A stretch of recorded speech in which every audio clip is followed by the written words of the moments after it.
আসসালামু আলাইকুম।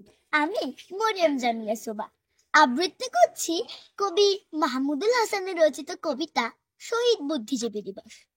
মনে আছে জাতি, ৭১-এর সেই ১৪ই ডিসেম্বর, কত মায়ের বুক খালি হয়েছিল সে রাতে, কত জনের ঘর। জাতিকে মেধাশূন্য চক্রান্ত করেছিল বর বর পাকিস্তানি হানাদার, প্রাণ দিয়েছিল সেলিনা পারভীন, মুনির চৌধুরী, শহীদুল্লাহ কায়সার। রাজাকার আলবদর করেছিল পাকিস্তানিদের সহায়তা, বাড়ি ফেরেননি আলিম চৌধুরী, জ্যোতির্ময় গুহু ঠাকুরাতা। গুণীদের হারিয়ে পুষ্প কানন, সেদিন হচ্ছিল শ্মশান গোরস্থান।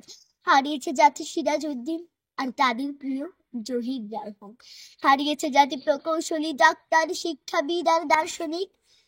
দেশ জুড়ে উঠেছিল গগনবিদারের চিৎকার আর শোক ছড়িয়েছে দিক। রায়ের বাজার বৌদ্ধভূমি আর লাশে ভরা মিরপুর। জাতি হয়েছিল অভিভাবক শূন্য, সে স্মৃতি বেদনা বিধুর। হেসেছিল সেদিন রাজাকার আল বদর আর পাকিস্তানি হানাদার। বাংলা মায়ের বুক হয়েছিল শূন্য, সারা দেশ জুড়ে হাহাকার। রক্ত দিয়েও কবু হবে না গো শোধ এই শহীদদের ঋণ। আজই তো সে ১৪ই ডিসেম্বর, শহীদ স্মৃতির দিন। তাদেরকে কবু ভুলে যাবার নয়, মনে পড়ে নিরবধি। পুষ্পমাল্য আর শ্রদ্ধাঞ্জলিতে জাতি ভরায় স্মৃতিসৌধের বেদি।